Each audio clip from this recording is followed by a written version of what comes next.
Hello from Utah Beach, a piece of French coastline with an American name that serves to remind us, among other things, just how important international alliances are. This is the 103rd Tour de France and its 113th anniversary, the missing 10 years being due to 2 world wars, which the race organisers, conscious as they always are of history and the Tour's place in it, will be doing their bit to commemorate over the opening few stages here in Normandy. Our job, meanwhile, is the same as it always is, to deliver the world's greatest bike race to you with the minimum of wasteful packaging, and to get round the 3,500 kilometres without using the words epic, iconic, curated, or with a bit of luck, positive drugs test.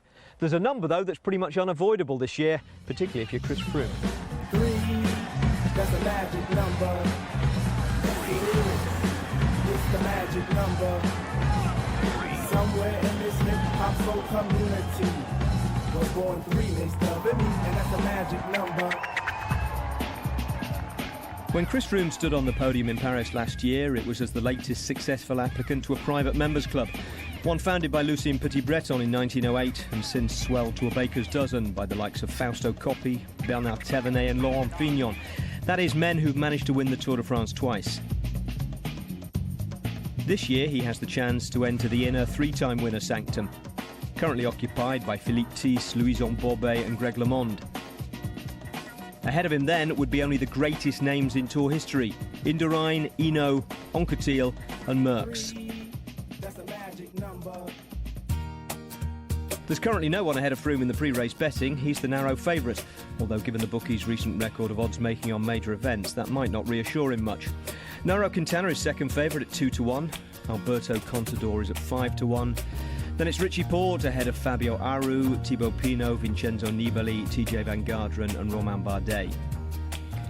Le Mans Saint-Michel has twice provided the spectacular backdrop to a Tour de France stage finish. This year it's the overall start, although since there's no room for the full Tour infrastructure on or even really near it, the team presentation and press conferences have been spread around, meaning a lot of travelling for the riders even before the long haul has officially begun. Utah Beach is the destination of stage 1, or at least as close as a bike race can reasonably get to it without sand becoming a problem. The beach, of course, being one of the key sites of the Normandy landings of 1944, to which the Tour is paying its respects this year. Once the race leaves Normandy, it heads south through the Loire into the Massif Central in what is loosely an anti-clockwise route that takes in Spain, Andorra and Switzerland. A couple more major mountains than last year, although one fewer mountain top finish, and a total distance of 3,535 kilometres. Since the race starts on the French mainland for the first time in 5 years, it can afford to spread the climbing out a bit more too. After the opening test in the Massif Central, the first major face-off for the favourites will be in the Pyrenees. There's a Bastille Day trip to the top of Mont Ventoux, not much point in just going to the foot of it. But the yellow jersey should be decided on 4 fierce days in the Alps, including a mountain time trial, before the race, or the remains of it, reaches Paris 3 weeks tomorrow. 198 men set off hoping to be among the survivors, 22 teams of 9, although obviously many of them have ambitions that go well beyond just getting round. In fact, Chris Froome is up against a group of rivals who've won 14 Grand Tours between them, so statistically speaking, this is an even stronger field than last year's, which at the time was the strongest ever. Now, we were going to run through the contenders for you, but we thought we'd outsource the job to someone who actually knew what he was talking about. So here's the defending champion on his rivals, starting with the biggest of them.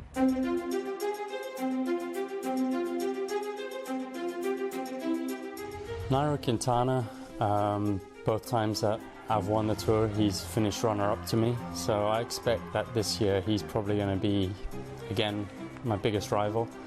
I think he's more motivated than ever this year. He's got a good, strong team behind him. Alberto Contador is a tricky guy to read. He's unpredictable, never say die attitude. Definitely someone who you can't give him any leeway at all, otherwise before you know it the race is going to be up the road and then you're going to be a few minutes back. Fabio Aru hasn't shown that much coming into this year's Tour de France, but if I've learned anything about Aru over the years is that he does back up very well over 3 weeks.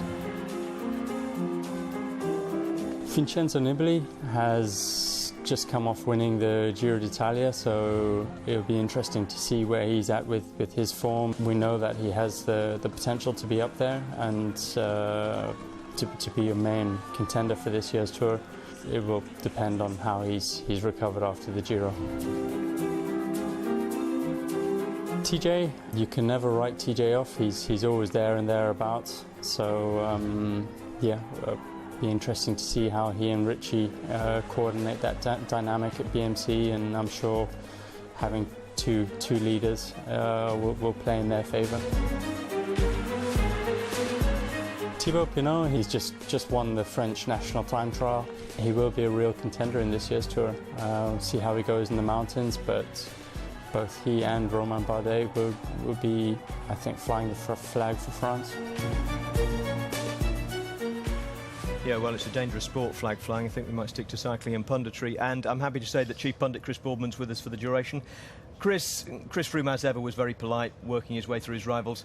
I think he has the feeling he's only really got one to worry about seriously, and that's Nairo Quintana. Yeah, Quintana, I think it is just him really, and he knows that this first week getting it right in the crosswinds in the first few days is absolutely critical for him. It's where he lost the race arguably last year.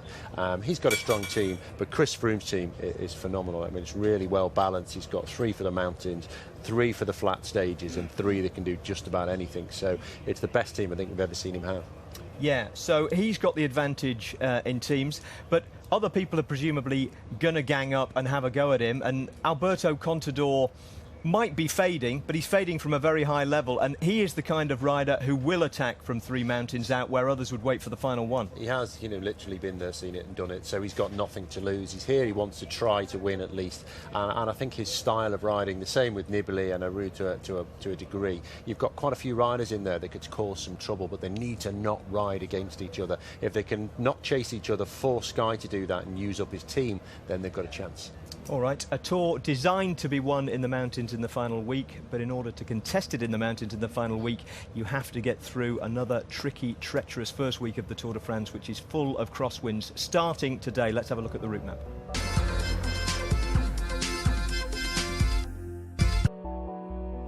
188 kilometres to get things going today, setting out from Le Mans Saint-Michel and staying close to the Normandy coast for most of the way, so the overall favourites are going to have to be on guard from day one in case of crosswinds.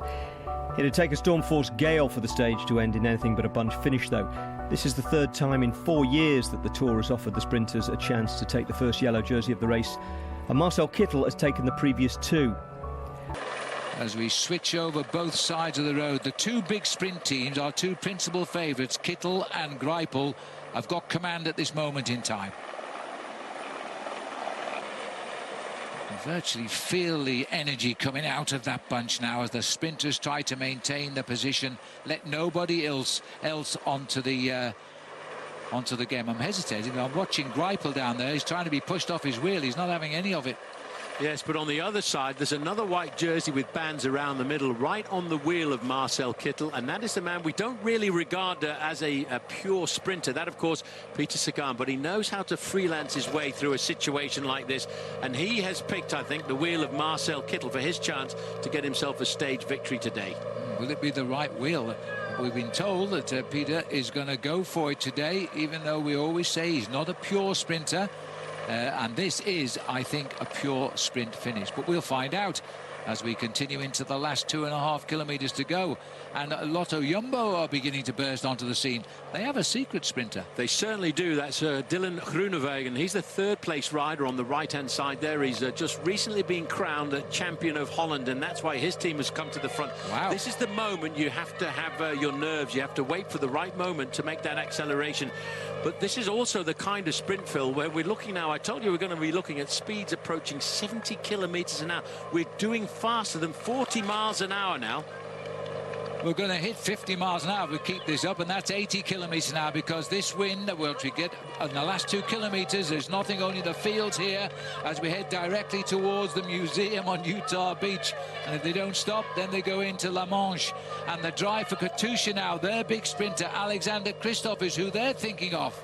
Yeah, Christophe, his team is the red jersey with the K right in the middle. Now, all of a sudden, Dimension Data have got themselves organised. 1, 2, 3, 4 riders from Dimension Data. It's Edvald Bosenhagen is right in there, and he's about to take over control at the front. And that, of course, is for Mark Cavendish. You've got to keep organised. We're now, the next banner they will see, Phil, will be the red kite. 1 kilometre to go to the finish. And it's going to take them at these speeds 1 kilometre in a minute. I reckon faster, Paul, about 47, 50 seconds in that last kilometre, because they're going to get the full benefit of the wind. They're into the barriers now, but they're going so fast, and they're under a kilometre to go. They've dragged this race into such a long line. Now your winner is in the first 10 or 15 riders. That's the way it's going to be as they line up for the finish now. Katusha is trying to get Alexander Kristoff in on the action, but it's the blue jerseys of Ethics who are looking now to try and bring home.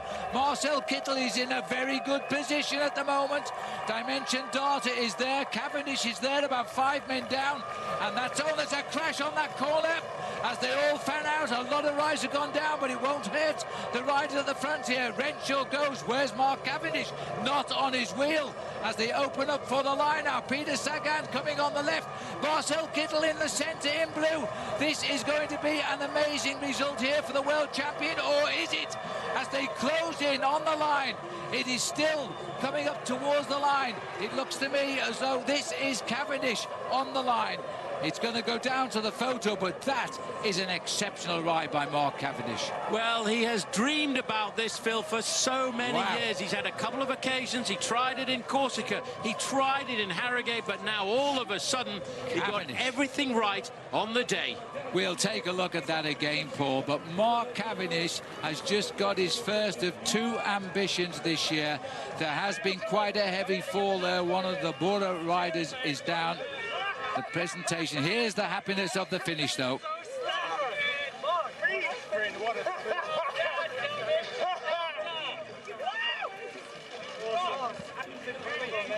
Mark Cavendish had 2 ambitions. One was to come yellow, and one was to win a medal in the Olympics. He's got yellow. Well, Katusha rider went down first, very hard indeed. I think the rider who went down from Bora Argenville was the Irish rider, Sam Bennett. But there you've got the top men in the sport. Cavendish ahead of Kittel, over on the right-hand side, Andre Greipel, and not far away, Brian Coquart, and in the mix as well, Peter Sagan. Wow, it's all about getting it right. Well, poor old Bennett there, one of only a couple of Irish riders in the race. He is the sprinter, and he was right up amongst it there. For a while it looked as though Peter Sagan was going to do something, then through on the rails, that familiar crouch finish of Mark Cavendish coming through clearly. Kittel was at full speed and couldn't really open it up, and as they came up to the line, all the men we mentioned were there. Cavendish was the best.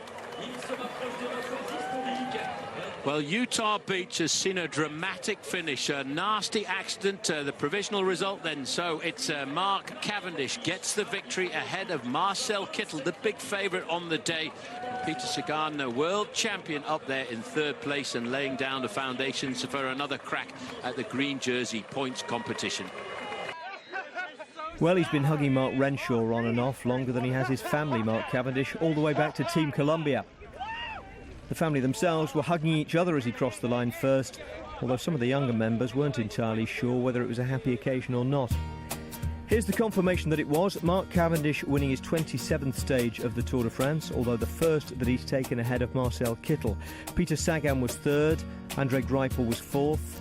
Edvard Thurn's 5th place gives him the white jersey of Best Young Rider, and Dan McClay registered a top 10 finish on his Tour de France debut. Behind the podium, his old rival Andre Greipel sought Cavendish out to offer his congratulations. Then Matt Rendell got a word with him before he climbed the podium for his historic costume change. There were you alongside Marcel Kittel. It's happened before, it hasn't gone well for you today. You've beaten him. How good does that feel? It's regardless of who's there, you know. The Tour de France is a Tour de France. To win a stage is incredible, you know, and to pull on this jersey. It's an honour I've never got to do before, and yeah, I'm a little bit emotional for it. You know, it's going to be a special day tomorrow. You know, and what better way to do it here at Utah Beach? You know, remembering not just the soldiers that died in D-Day, but all the people who've died. You know, fighting for our freedom in the modern world. So it's quite fitting here, and it's an honour of them as well. So. Mark, well done. Thank you very much. Marcel, I think that's the first time you've lost to Mark Cavendish in a sprint. He's going to be a tough guy to ride against over the next 3 weeks, isn't he? It's not a surprise that Kev is so fast. He's still one of the world's fastest sprinter. I really respect him. He did a great sprint today. Yeah, that's just how it is, and I think it's no shame to lose against him. I'm very happy how it worked for the team and me. In the end, we did a good lead out. We were there in the final. We had to start a bit too early, or I had to start a bit too early. That's something that happens, but it's not the end of the world, and certainly not the end of the chances for us in the Tour de France. And there it is, the last jersey in the Cavendish collection, and what a collection it is. The rainbow jersey in Copenhagen in 2011, a world champion, the leader's jersey on the Giro d'Italia, the Vuelta, but the race he loves, the race that has defined him, the race which he in turn has defined by the way he's ridden ever since he exploded onto the scene in 2008. This jersey has always eluded him. It might have felt like a distant prospect that would never come his way. But it has. It has. The yellow jersey is finally on the shoulders of the man who craves it. He played it down in the lead up to this race, saying it wasn't a career target, but believe me, it was, and he can tick it off now. Mark, so you've stood on the podium now and put the yellow jersey on, and how was that moment for you? What went through your mind? That was incredible, you know. I was just looking at my little family there, you know. They've been there supporting me the whole time. Delilah's been there all times that there's an opportunity to wear the yellow jersey, and she's just happy I could get some flowers, you know. So really she counts my success and how many flowers I get. So to have my little crib here was very nice.